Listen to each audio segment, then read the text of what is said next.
नमस्कार दोस्तों, स्वागत है आप सभी का यूपीएससी उत्कर्ष पे। मेरा नाम है पूजा द्विवेदी। कैप्टन अंशुमन सिंह यानी कि लेट कैप्टन अंशुमन सिंह की फैमिली कुछ समय से चर्चा में रही है। यहाँ पे एक बोन ऑफ कंटेंशन है जो कि बहुत बड़ा मुद्दा बन चुका है, एक कलह का मुद्दा बन चुका है, जो कि है निकटतम परिजन का मुद्दा, नेक्स्ट ऑफ किन का मुद्दा। अब इनके घर में कैसे हालात हैं, इनके घर में कैसा कलेश है, कला है, इस पे हम चर्चा नहीं करेंगे क्योंकि वो यूपीएससी के लिए ज़रूरी नहीं है। ये तो बस एक चटपटी न्यूज़ है जो कि आप सब बहुत खुशी से देख भी रहे होंगे कि अरे वो कैसी है या ये कैसा है। बट इस पे हम चर्चा इसलिए नहीं करेंगे क्योंकि करना भी सही नहीं है, क्योंकि हम जो कर रहे हैं वो है मीडिया ट्रायल, तो उसके बारे में हम चर्चा नहीं करेंगे। जिस चीज़ के बारे में हम चर्चा करेंगे वो है निकटतम परिजन या फिर नेक्स्ट ऑफ किन का क्या प्रावधान है सेना में। मरणोपरांत जो ऑनर है और धनराशि है किसको मिलती है, और क्या राज्यों ने अपने स्तर से कोई बदलाव किए हैं कि नहीं, इस पे बात करेंगे। तो ये पिक्चर बहुत लंबे समय से चर्चा में रही है, बहुत सारे रीजंस की वजह से। जो आज हम रीज़न देखेंगे वो है next of kin, next of kin यानी कि निकटतम परिजन का प्रावधान। अब next of kin captain Anshuman Singh के केस में, क्योंकि कैप्टन अंशुमन सिंह की शादी हो गई थी, इस वजह से नेक्स्ट ऑफ किन किन को माना गया है, उनकी धर्मपत्नी को माना गया है। पर यहाँ पे लड़ाई किस चीज़ की है कि धनराशि एवं कीर्ति चक्र दोनों, क्योंकि नेक्स्ट ऑफ किन का प्रावधान बोलता है कि निकटतम परिजन शादी के बाद अर्धांगिनी हो जाती हैं। अब इनके माता पिता को ये बात पसंद नहीं आई कि कीर्ति चक्र ये अपने घर नहीं ले जा पाए। कीर्ति चक्र क्योंकि और धनराशि दोनों ही माँ बाप के लिए भी ज़रूरी थी, तो इसलिए ये कहते हैं कि निकटतम परिजन वाला जो एक क्लॉज है इसको फिर से देखने की ज़रूरत है और बदलने की ज़रूरत है। मीडिया ट्रायल क्या है कि भाई किस प्रकार की, मतलब यहाँ पे किस प्रकार की ये बहू है, किस प्रकार की सास है, कैसे माता पिता है, कैसे बहू है। और ये जो शब्द बहुत ही अनपार्लियामेंट्री और डिस्गस्टिंग वर्ड्स यूज़ किए गए हैं कि भाग जाती हैं, ये हर महिला के ऊपर एक बहुत बड़ा आरोप है। क्योंकि पहली बात तो महिलाएं माइनॉरिटी सेक्टर से आती हैं, एक मेजॉरिटी प्रिविलेज होता है। अगर आप किसी मेजॉरिटी ग्रुप के हैं और आपने गलत कार्य किया है, मान लो आपका नाम अरुण है या अनिल है या केशव है, तो अगर आप केशव हैं तो यहाँ पे बोल दिया जाएगा कि देखो केशव किस प्रकार का इंसान है, केशव को ऐसा नहीं करना चाहिए था। पर यहाँ पे क्योंकि एक फीमेल ने अपने अधिकार को मांगा, उसे वो अधिकार सेना के अकॉर्डिंग मिला, उसके बाद उनके ऊपर आरोप लगा कि बहुएं तो भाग जाती हैं। मतलब that was her mother in law's word, proper words, I am quoting and unquoting, बहुएं तो भाग जाती हैं। तो this is an attack on not only her but on all the daughter in laws. तो ये चीज़ सही नहीं है, ये शब्द बहुत ही ख़राब तरह से प्रयोग किए गए हैं। अगर आपके घर में कोई भी प्रॉब्लम्स हैं, कुछ कलेश हैं, तो उसको अंदरूनी लेवल पे सुलझाना चाहिए, और आप बिना ऐसे शब्द प्रयोग किए भी आप इस चीज़ को एस्केलेट कर सकते हैं, सरकार तक पहुंचा सकते हैं। बस शब्दों का प्रयोग आपको अच्छे से करना चाहिए, ये मेरी रिक्वेस्ट है, और आप सब लोगों से भी। क्योंकि मैं आ रही थी तो एक कोई मुझे मिले थे, उन्होंने कहा देखा तुमने उसका केस, जो वर्ड्स उनकी मदर इन लॉ ने यूज़ किया है वही उन्होंने यूज़ किया कि ये तो भाग गई। तो यहाँ पे एक विलिफिकेशन करना, एक विलन की तरह देखना किसी भी लेडी को जिनके ऊपर इतनी बड़ी खुद की गाज गिरी है कि उनके हस्बैंड नहीं रहे, उसके बाद उनको इतना सब कुछ सुनना भी पड़ रहा है। ठीक है, तो चलिए देखते हैं इस मामले के बारे में। तो कैप्टन अंशुमन सिंह को मरणोपरांत भारत के दूसरे सर्वोच्च वीरता पुरस्कार कीर्ति चक्र से नवाजा गया है। सम्मानित किए जाने के कुछ दिनों बाद उनके माता पिता ने कहा कि जो निकटतम परिजन वाला प्रोटोकॉल है उसमें बदलाव होना चाहिए। अब यहाँ पे कैप्टन अंशुमन सिंह की लाइन ऑफ ड्यूटी में सैक्रिफाइस हुई थी, पर यहाँ पे इनके घर में क्या कलेश है, साथ ही साथ मीडिया ट्रायल जो हो रहा है, मीडिया का क्या है, उसे तो चटपटी खबर चाहिए, चाहे जितनी चटपटी बना सके वो बनाएंगे। आपको उसमें फंसना नहीं है, आपको हमेशा दो तरफा सुनना है और उसके बाद कोई भी ओपिनियन बनाना है। ये मेरी रिक्वेस्ट है, कल के दिन आप भी ब्यूरोक्रेट बनेंगे तो ऐसे शब्दों को इस्तेमाल ना करें, ठीक है। कैप्टन अंशुमन सिंह के पिता नाराज़ हैं इस चीज़ से और माता भी। कैप्टन सिंह सियाचिन ग्लेशियर क्षेत्र में 26 पंजाब रेजिमेंट के साथ मेडिकल ऑफिसर के तौर पर तैनात थे। 19 जुलाई पिछले साल को सुबह 3 बजे के करीब भारतीय सेना के गोला बारूद के भंडार में शॉर्ट सर्किट की वजह से आग लग गई और कैप्टन सिंह ने फाइबर ग्लास की झोपड़ी में आग लगी देखी, तुरंत उसमें फंसे लोगों को बचाया और उनको अपने जीवन की आहुति देनी पड़ी। Because he was sacrificed in the line of duty, इसीलिए उनको कीर्ति चक्र दिया गया। अब देखो निकटतम परिजन यानी नेक्स्ट ऑफ किन क्या है।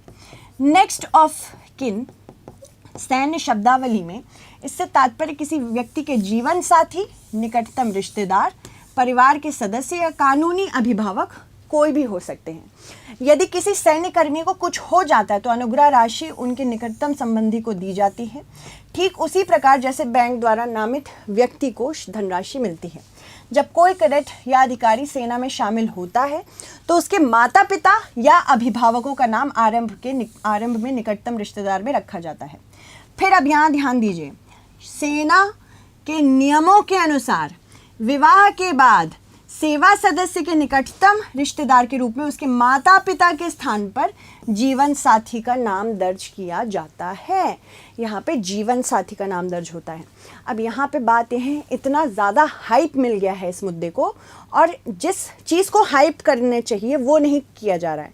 मतलब बोलना चाहिए कि नेक्स्ट ऑफ किन, निकटतम सदस्य का बदलाव करें, इस प्रोटोकॉल का बदलाव करें, पर यहाँ पे कैरेक्टर असैसिनेशन किसका किया जा रहा है? बहू का किया जा रहा है। तो गलत रीजंस की वजह से ये न्यूज़ में आ गया है और इसमें माँ बाप को यहाँ पे थोड़ी सी समझदारी दिखानी चाहिए कि किस प्रकार से वो शब्दों का चयन करें, क्योंकि कल के दिन और भी छोटी सी किसी बात पे ऐसा जनरलाइजेशन करना बहुत आसान होता है, स्पेशली सोशल मीडिया कल्चर में। तो जब आपके पास एक प्लेटफॉर्म है, आपको एक मंच दिया गया है, आप सही तौर से सही शब्दों का प्रयोग करके उस चीज़ को हाईलाइट करें, आपकी बात ज़रूर सुनी जाएगी, ठीक है। तो कई मामलों में शहीद के परिजनों ने आरोप लगाया है कि बेटे की शहादत के बाद जो भी पैसा सरकार या सेना द्वारा दिया जाता है पत्नी लेकर चली जाती हैं या फिर उन्होंने दूसरी शादी कर ली होती है। हालांकि शहीदों को राज्य सरकार द्वारा दी जाने वाली आर्थिक मदद को लेकर कई राज्य सरकारों ने अपने स्तर पर दी जाने वाली मदद के नियमों में कुछ बदलाव किए हैं, जिसमें शहीद की पत्नी के अलावा माँ बाप को भी शामिल किया गया है। For example, let's take the case of Madhya Pradesh. Madhya Pradesh की सरकार ने हाल ही में कैबिनेट बैठक के बाद शहीद के परिजनों को दी जाने वाली वित्तीय मदद को लेकर अहम फैसला किया था, जिसके मुताबिक सेना, अर्धसैनिक बलों और पुलिस बल सहित सुरक्षा कर्मियों की शहादत की स्थिति में परिवार को दी जाने वाली वित्तीय सहायता बदली गई और यहाँ पत्नी के साथ साथ माता पिता को भी रखा गया, यानी 50% राशि पत्नी पाएंगे और बाकी 50 माता पिता। पहले 100% सिर्फ पत्नी को जाती थी। उत्तर प्रदेश के लिए जून 2020 में यूपी की सरकार ने शहीद सैनिकों के आश्रितों को लेकर फैसला लिया था। केंद्रीय एवं मध्य प्रदेश के अर्धसैन्य बलों तथा भारतीय सेना के 3 अंगों में शहीद होने वाले प्रदेश के सैनिक परिवार को दी जाने वाली 25 लाख रुपए की अनुग्रह राशि को बढ़ाकर 50 लाख रुपए कर दिया गया था।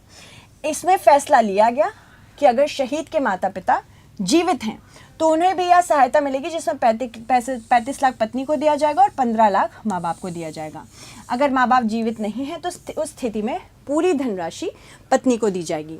हरियाणा की सरकार ने 2017 में फैसला लिया था कि शहीद होने के बाद जवान की पत्नी को 100% सम्मान राशि दी जाती थी, उसका एक हिस्सा माँ बाप को भी दिया जाएगा। हरियाणा सरकार के संशोधित मानदंडों के अनुसार कुल सहायता राशि में 70% अनुग्रह अनुदान शहीद के विधवा और बच्चों को दी जाती है। बची हुई 30% धनराशि माता पिता को दी जाती है, शहीद के माता पिता को। यदि माता पिता नहीं हैं तो शहीद के विधवा और बच्चों को दी जाती है। इन राज्यों के अलावा उत्तराखंड और राजस्थान जैसे राज्य भी अपने स्तर पर शहीद माता पिता की आर्थिक मदद करते हैं।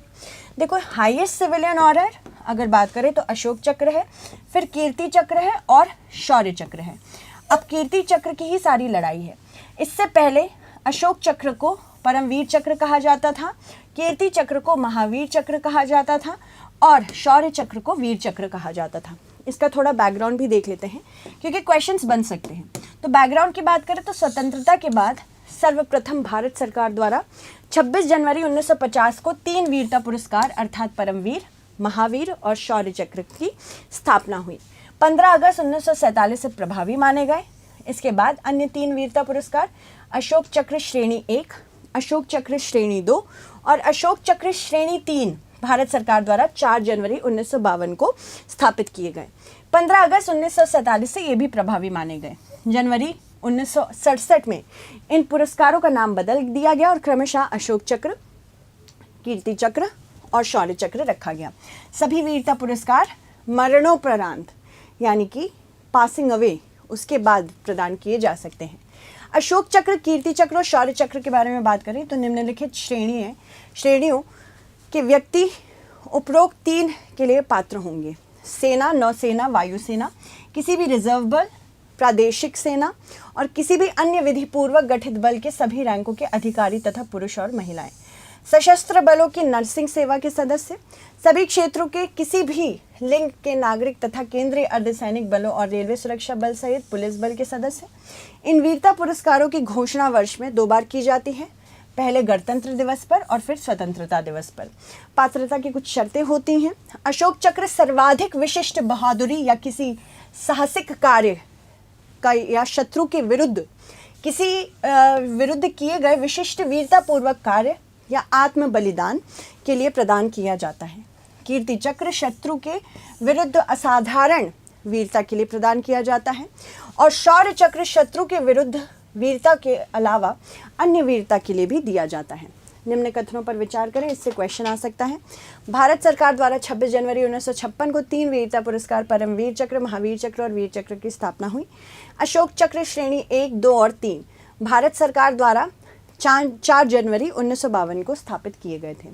ठीक है, तो इसका आंसर देने की कोशिश करिए कमेंट सेक्शन में।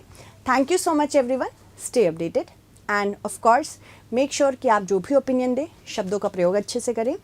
आपको अपना डिबेट स्किल्स अगर अच्छा करना है तो ख़राब शब्दों का प्रयोग ना करें। हमेशा कोशिश करें कि शब्द रिस्पेक्टफुल हों और जो एक्चुअली चीज़ हाईलाइट होनी चाहिए वो हाईलाइट हो, ना कि कोई और कला या कलेश, क्योंकि लोगों को फ़र्क नहीं पड़ता कि पैसा किसको मिलेगा, लोगों को फ़र्क पड़ता है कि उनके घर में कितना कलेश हो रहा है। ठीक है, तो आप ध्यान रखिए कि आप ऐसे ना बने, एक इवॉल्व्ड ह्यूमन बीइंग बने। Thank you so much everyone, bye bye.